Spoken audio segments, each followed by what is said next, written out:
Dear students, I start with lecture 32 format 302.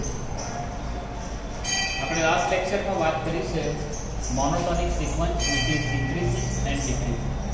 Increasing means each of the terms xn less than or equal to xn plus 1 for all n in n. Then we say that this is monotonic increasing sequence, and if it happens xn is strictly less than x of n plus 1, we say it is strictly increasing function.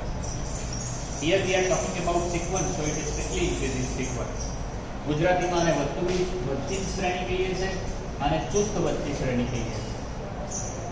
Similarly જો એના terms decrease થતા હોય term by term, તો એને આપણે monotonic ડિક્રીઝિંગ અથવા ઘટતી શ્રેણી કહીએ છીએ, અને જો સ્ટ્રિક્ટ એમાં ઇનઇક્વાલિટી રહેશે તો આપણે એને ચુસ્ત ઘટતી શ્રેણી કહીએ છીએ. લાસ્ટ ટાઈમ આપણે એક પ્રશ્ન જે કર્યો છે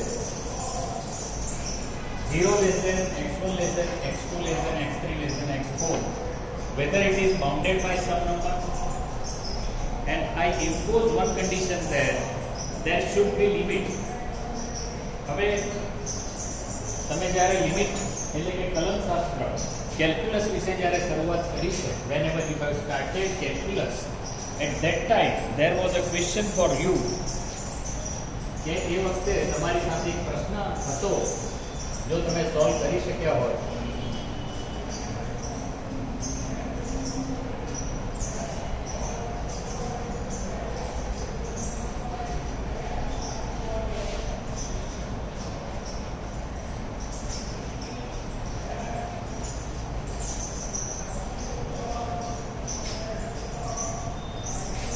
પ્રશ્નને આપણે બહુ સરસ રાખીએ છીએ કે જે આપણે આગલા લેક્ચરમાં વિચાર્યું છે 0 less than x1 less than x2 up to last term. હવે સમજો કે આ 0 છે, આ 8 છે. This is from 0 to 8. અને કાચબા અને સસલાની આપણને વાત ખબર છે કે કાચબો 8 યુનિટ અહીંયા ચાલવાનું છે, દરેક કલાકે 1 યુનિટ ચાલે છે, એ કાચબાની ઝડપ છે, અને 8 કિલોમીટર પર અવર એ સસલાની ઝડપ છે. એટલે એને માટે 1 કલાકનું કામ છે. હવે કાચબો અને સસલો શું કરે? સસલું અહીંયાથી ચાલવાનું ચાલુ કરે છે, અડધો કલાક દોડે છે, એટલે કે બરાબર 4 કિલોમીટર આવી છે.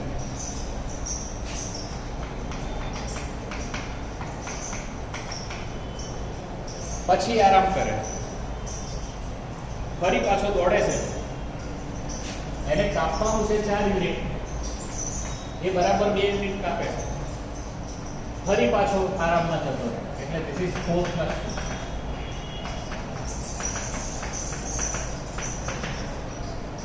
plus 2 plus 1. એ ફરીથી એને 2 યુનિટ કાપવાના છે. જો અહીંથી 2 યુનિટ કાપે છે, 2 થઈ ગયા તો એ પહોંચી જાય. પણ એ શું કરે? 1 જ યુનિટ કાપે. હવે એને કાપવાનું કેટલું છે? 1 જ યુનિટ. એ કાપશે અડધું, એ કાપશે અડધું. ફરીથી તમે જુઓ, આને કહેવાય ને 15/2 પ્લસ 1/4. હવે એને 1/2 કાપવાનું છે, એનું અડધું જ કાપે. એ 8 સુધી જતો જ નથી. તમે ઇન્ફિનિટી ટાઈમ આ જો ટર્મ કરશો તો તમે જુઓ તો x1 કરતા x2 મોટા છે, x3 x4 x6 આ બધા મોટા છે. આની લિમિટ 8 છે.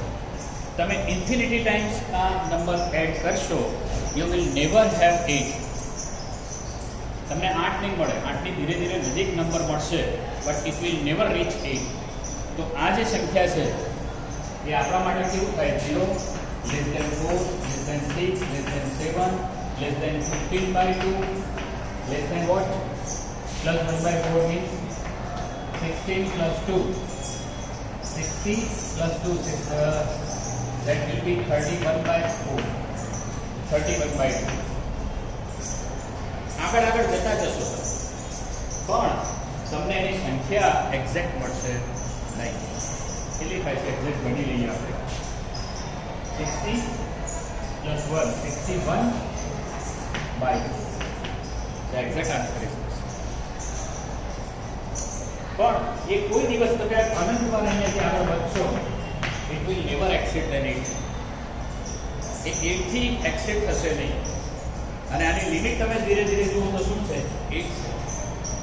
બીજું કે જે આપણે મેથ્સમાં શીખ્યા છીએ, a + ar + ar square ar⁻n - 1, તો એનો જે સરવાળો છે એ 1 - r⁻n upon 1 - r. અને જો ઇન્ફિનિટી સુધીનો હોય, a + ar + ar સ્ક્વેર, તો એ થશે a upon 1 - r. હવે તમે અહીંયા જુઓ કે આની અંદર શું થાય? a એટલે પહેલું પદ, r એટલે રેશિયો. પહેલું પદ છે 4, 1 - 1/2, તો ઇટ વિલ બી 8. પણ આ કોઈ દિવસ 8 થશે. It is very near to it. જે રીતે આપણે શીખીએ છીએ ને, limit n tends to infinity 1/n 0, તો ગમે એટલો મોટો તમે n લઈ લો ને, એ તો જે 0 તો થવાનું જ. It will be very near to 0 but never 0. એ 0 ની નજીક હશે પણ 0 નહીં હોય. Like that. તમે વિચાર્યું 1 ભાગ્યા 10 લાખ, 1 ભાગ્યા 1 કરોડ, 1 લાગ્યા 50 crore, whatever the number you can guess, 1/1, તો 0 ની વધારે ને વધારે ને વધારે નજીક જવાના, તો એ 0 નહીં થવાના. એવું થઈ છે. આમાં તમે જેટલા આની અંદર આગળ જવાના, આ સિક્વન્સમાં શું કર્યું છે આપણે? 4, 2, 1, 1/2, 1/4, 1/8, 1/16, 1/32, 1/64. આપણને જ્યાં સુધી આવે છે એ કોઈ દિવસ 8 પૂરા નહીં થાય, પણ 8ની ધીરે ધીરે ધીરે ધીરે નજીક જશે. કેમ? કારણ કે સસલું શું કરે? જવું છે અડધું જાય, જવું છે અડધું જાય. તો 8 તો કોઈ દિવસ ટચ થાય જ નહીં. અને સસલાને શું કે એ 8ને અચીવ ના કરે. કાચવો જે છે 1 કલાકે 1 ચાલે એટલે 8મા કલાકે એટલે પહોંચી જાય. અને એ રીતે કાચવો જીતી જાય. આ વાત છે, વિચારો. અને આના પરથી આપણે વાયરસ્ટ્રાસનું એક થિયરમ લઈશું.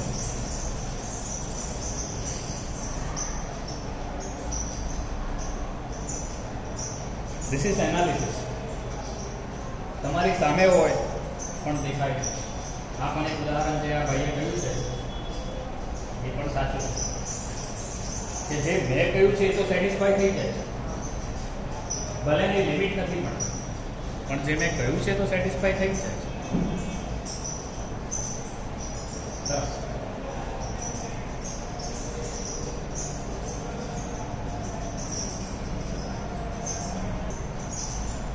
There is one more theorem on the board, that is left hand side of the board, Weierstrass completeness principle.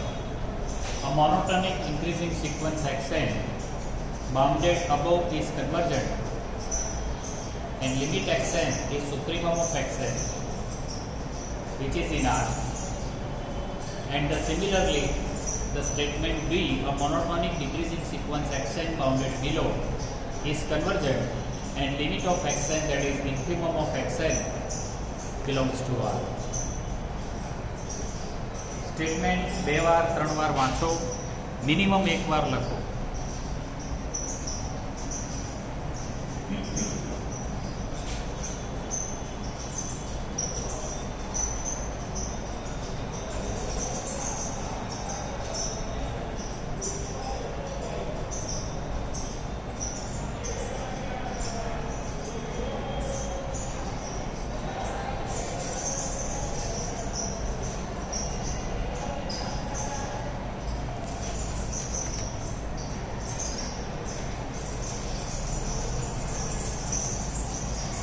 The proof of B part is exactly similar of A, but first we start with A. Proof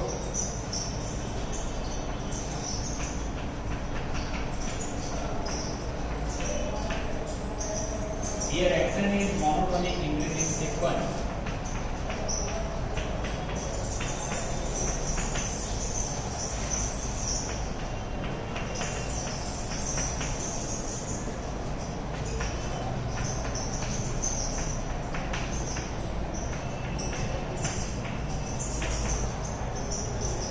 Which is bounded above.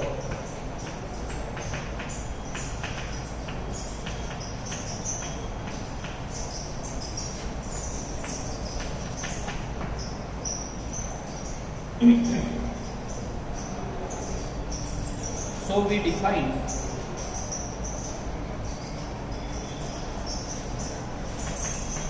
S equal to Xn.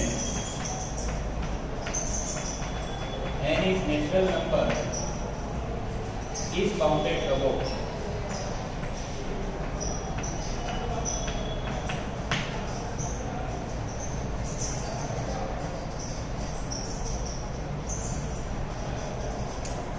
And therefore by completeness of R,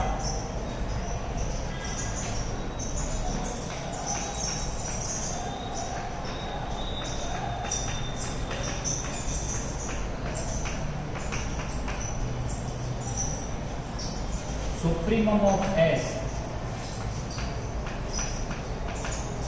is equal to LUV of Xn belongs to R. And we say this is L capital.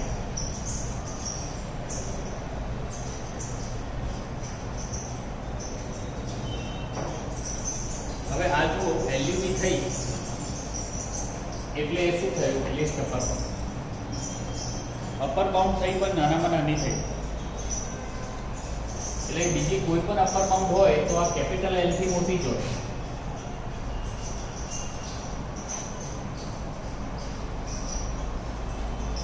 Therefore, limit of Xn is capital L.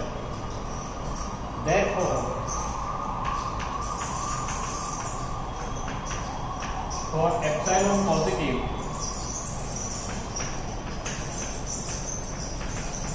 there is n0 in n such that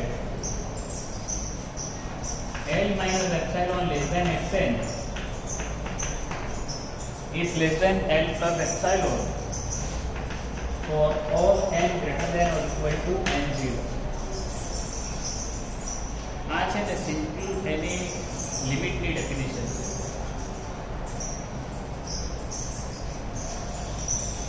Therefore, L minus epsilon is less than Xn.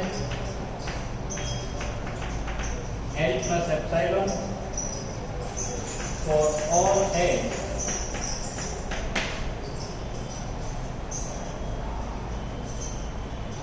હવે અહીંયા વિચાર આવે ને આપણને કે L શું છે LUV એ LUV છે એટલે n થી તો આ કિંમત વધવાની છે નહીં તો એને સુપ્રીમમ થઈ જવાની. Therefore L equal to limit of Xn, this is supremum of Xn, is enough, and therefore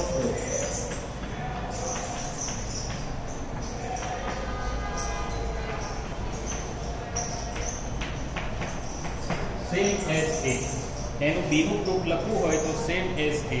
તમે એકવાર જોઈ લો પણ B ની પણ વાત તમારી સાથે કરી દઉં. Check it.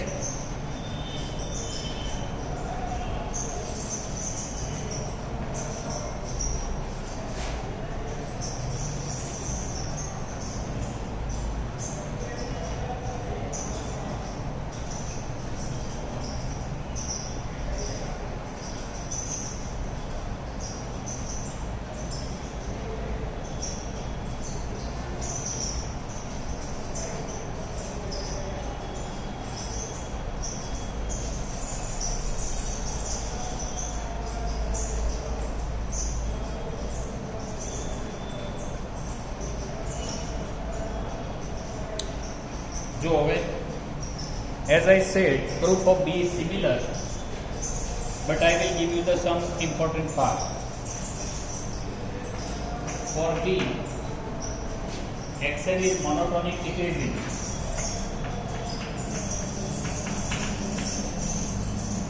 Which is bounded below. Bounded below. Appropriate change करो, completeness of R થશે તો આપણે એને small l કહીશું. This is infimum of S. Limit any small l. પછી આ L minus epsilon, L plus epsilon. બીજું અહીંયા શું થશે? આ નહીં આવે. L less than or equal to xn આવશે અને આ small l આવશે. અને એટલે શું થશે? આ infimum. That possible. Clear? This will be part B. Same to same છે, તમે જોઈ લો ને. આપણે તમે તો ગણતરી કરી જ લો એકવાર. બાકી અત્યારે બોર્ડ પર જ છે, લખવું તો લખી લો.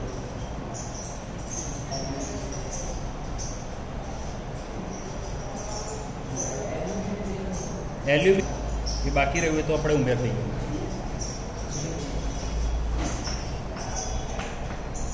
એ લોઅર બાઉન્ડ છે એટલે તો આપણે અહીંયા લખ્યું.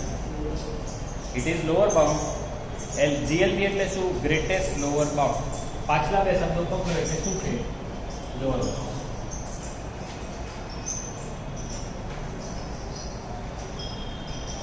ઓકે, ધ્યાનથી જોઈ લો. લખી લો પહેલા, ધ્યાનથી જોઈ લો. And then I stop this lecture here. See you in the next lecture. Thank you very much.